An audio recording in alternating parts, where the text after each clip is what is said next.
Welcome to the podcast, head coach of the Oslo Vikings, Derek Mann. Thanks for having me, Martin. Always a pleasure to be on here. So a lot has happened in this offseason for you guys in the Oslo Vikings organization. You moved out of the Norwegian series, and you're gonna this year in 2024 play in the Swedish Superserien. Can you tell us a little bit about how that came to be and your expectations?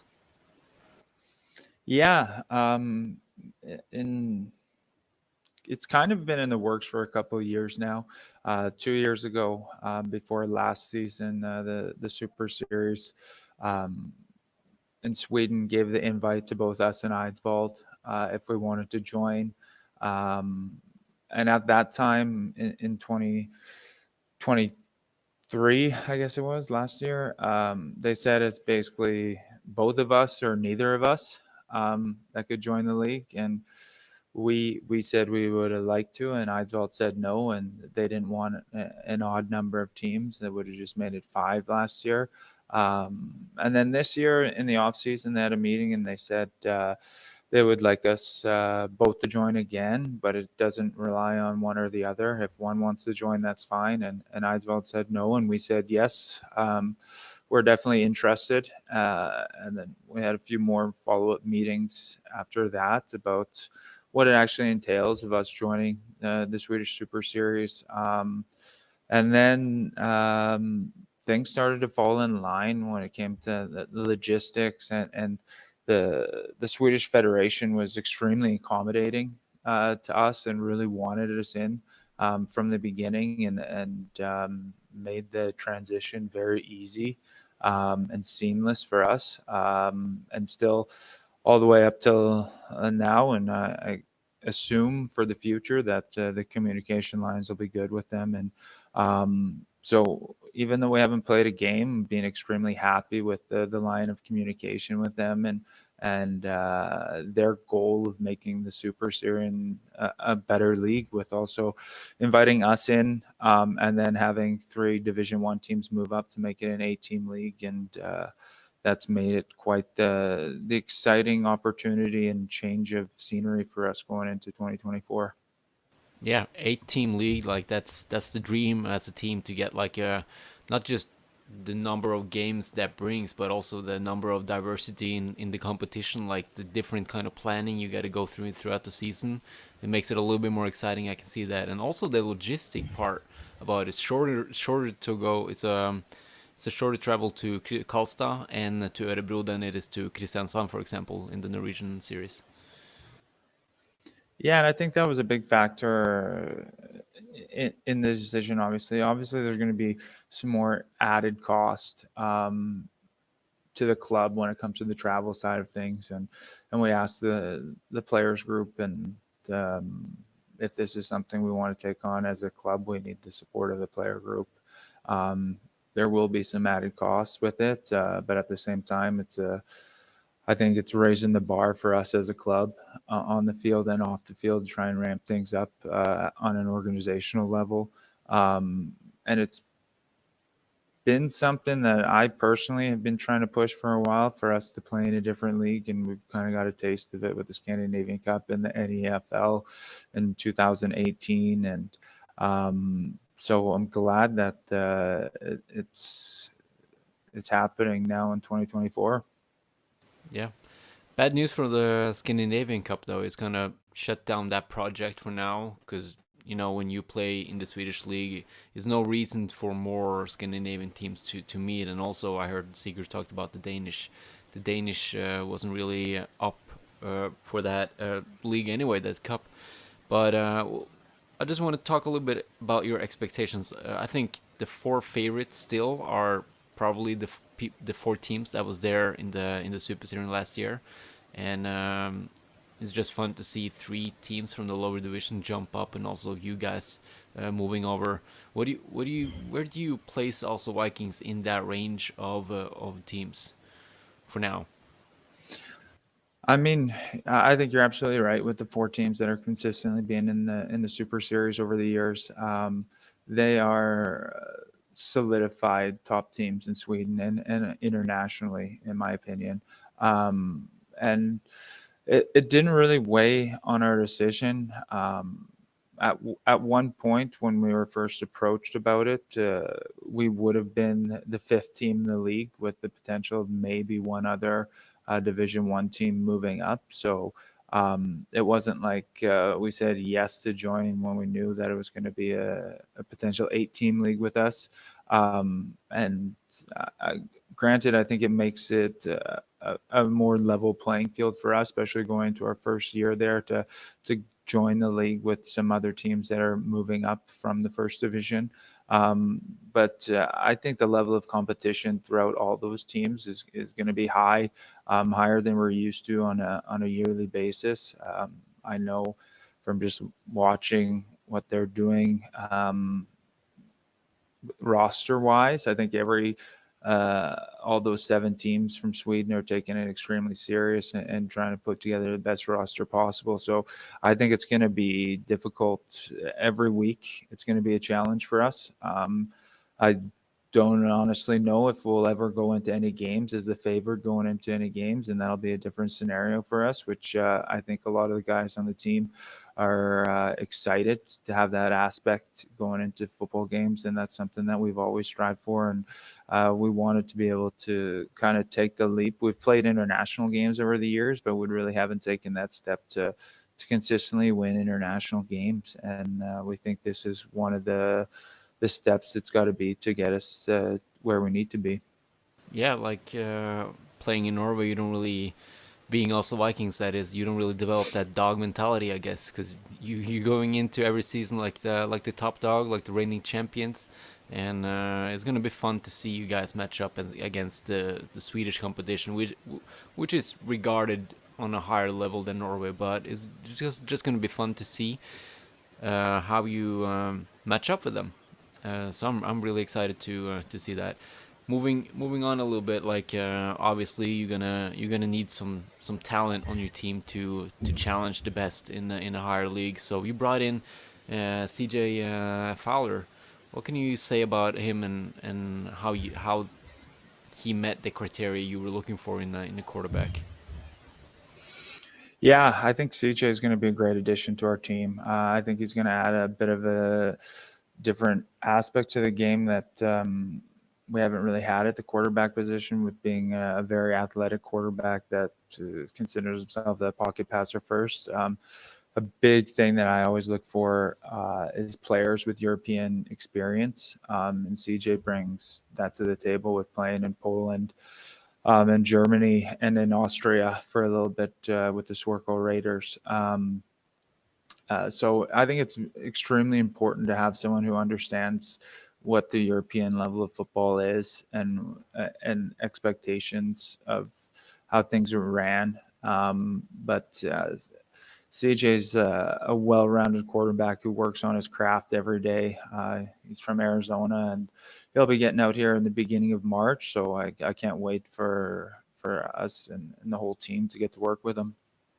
Yeah, it definitely looks like an athletic quarterback, but also he got cannon as an arm, as what we can see as this is his high school highlights we're watching right now, and he looks like I talked to him a little bit. He said he was all conference voted on as a champion, and he only went to Europe because he couldn't really perform it at the combine, the way I understood him, and just this will be his third year in Europe, so that's exciting to get a young guy up in Norway to play some quarterback, and you guys has always been in a good position with the quarterbacks already, with the Norwegian quarterbacks you had from Mehmet to Wilhelm to Johansson, and now moving on to American quarterback is gonna be exciting to see you elevate that game. Yeah, it's definitely going to be a different aspect than we've had. I mean, the last import quarterback we had was 2016.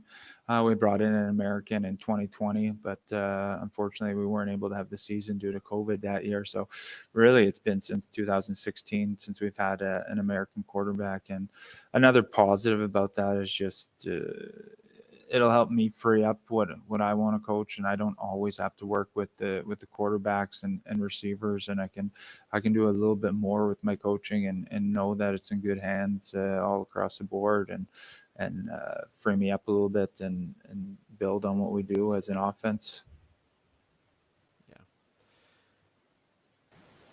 definitely looks like an athletic quarterback and also a guy that can really slings the ball. So Mm-hmm.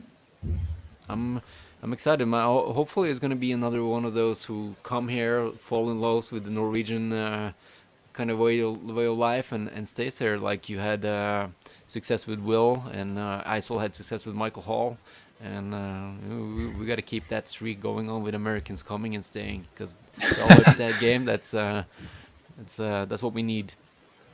That's all a part of the recruiting pitch. Yeah, right. So there was a tough question that that people are discussing. I know it's been in discussion at least about you guys moving to Sweden, and same time being maybe allowed into the Norwegian playoff at the same time. What's your stance on that? You don't need to answer it in, or you can be reasonably, like, what I mean, like be a politician about the answer, of course. Yeah, I mean, there was definitely talks about it starting at the leaders meeting in November, um, and rumors, not official news of us entering the Swedish league or not. And then they talked about the situations of would we still be able to play in the NM if we weren't in the Norwegian series, and how that would shake up. And it was going to be difficult schedule wise to try and balance two different countries' schedules, and be able to fit it in. That was one hurdle. Another hurdle, on our side of things, it was going to be a lot of football if we would have had to add in a semifinal and a final before the Swedish playoffs. Um, uh, but all that aside, I mean, it was basically a little bit of a solution came out of it, that the potential would have been that there could have been a bowl game played. So whoever won the NM championship would play us in a game after the NM final. Um, and I thought that was a very intriguing aspect of it, way to look at it. And so did our player group. They thought that would have been a cool setup, and actually the federation was trying to make that happen, but the only way that could have happened was if the four teams in the Elite Series all agreed on it, that game would happen before the start of the season. And unfortunately, not everyone was in agreement on that. Um, that they wanted to have that bowl game, but the option was there for us to play in the NM. The original proposal was that we'd get the third place seed um, in the playoffs and go into it and play the semifinals and then the finals. Um, but there was a lot of challenges trying to juggle the Swedish series schedule and the Norwegian schedule. Yeah. So so you probably know more than me because it sounded like in your answer like you already knew that this is not gonna happen. Yeah, I definitely knew that it wasn't going to happen because it's been a talking point on the within the clubs and the federation level for a while, because we expressed our interest to still be able to compete for an NM, and if we weren't able to do that, hopefully we could find a middle ground with having a bowl game, and that unfortunately was not able to come together either.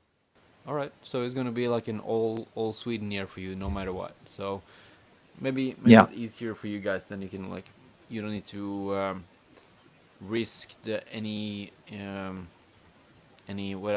success in the Super Serien over a bowl game that doesn't really matter on the stat sheet anyway. Yeah, it was just, I mean, the one thing that was we were eager towards doing it was that our players wanted to still be able to have that shot of being NM champions. But sometimes you can't have the best of both worlds. And I believe Yeah, that's definitely the case here in this matter. you definitely would have been the first team in the history that would have been eligible to take championship in both in two countries at the same time. That would have been fun. But Yeah. I guess for now the focus is just to reach the playoff in Sweden, 8 team series. So you're gonna two teams are not gonna reach the playoff. So I guess that's mission number one: reach the playoff and take it from there. Yeah, absolutely. I mean, this uh, in the summer of 2023, we set some pretty high goals for ourselves as a club, and one of the main goal that we're trying to drive off of is be a top three team in Scandinavia within the next 3 years. And then this opportunity came up after we had our meeting about that, and we all felt like this was the first step to try and make that achievement happen within the next 3 years, and we got to get thrown into the fire.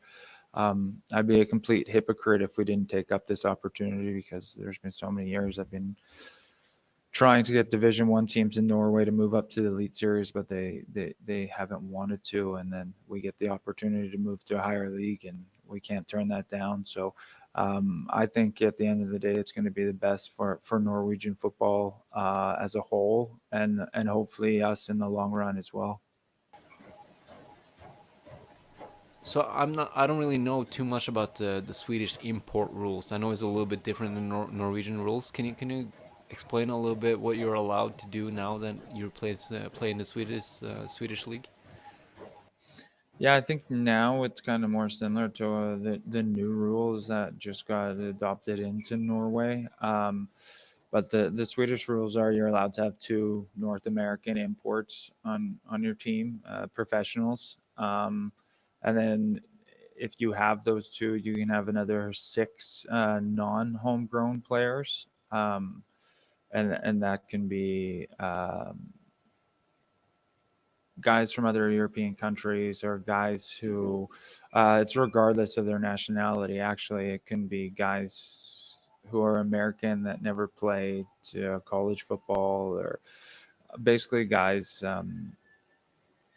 that it's a bit difficult to explain, but because there's a few different variations of the rules, not variations of the rules, but ways they classify players. So um, in theory, you could have eight paid players on your team.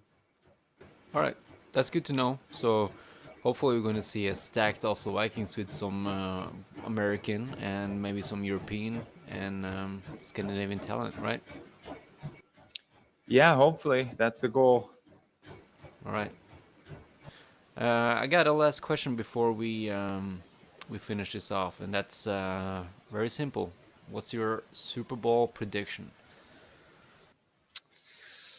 That's a that's a good one, man. I can't I can't go against Patrick Mahomes and Andy Reid. I think they've saved their best football for the playoff run, and they've shown it. And I mean, he's playing mistake-free football and not turning the ball over. And I mean, the 49ers got a great team overall. I think they got more talent, but they don't have Patrick Mahomes calling the shots. So I think it's going to be an exciting game, and I'm actually going to be on the Vega TV Super Bowl panel doing the game in the studio. So I'm excited to be able to watch that, and not so excited to stay up till 6 in the morning and watch the whole thing. But I'm excited to be a part of that, and it's going to be an exciting game, a rematch from a couple of years ago. So uh, it's going to be good.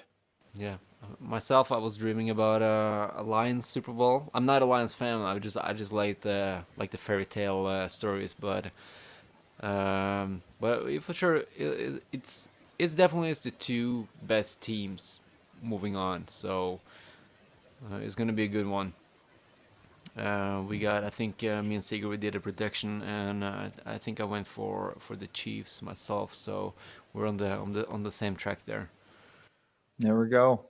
All right, Derek, thank you so much for dropping by, and hope to talk to you soon. And if not, I wish you the best of luck in this off season coming on, most important off season yet. Absolutely, and thank you very much for having me. And keep up the great work, man. Thanks you.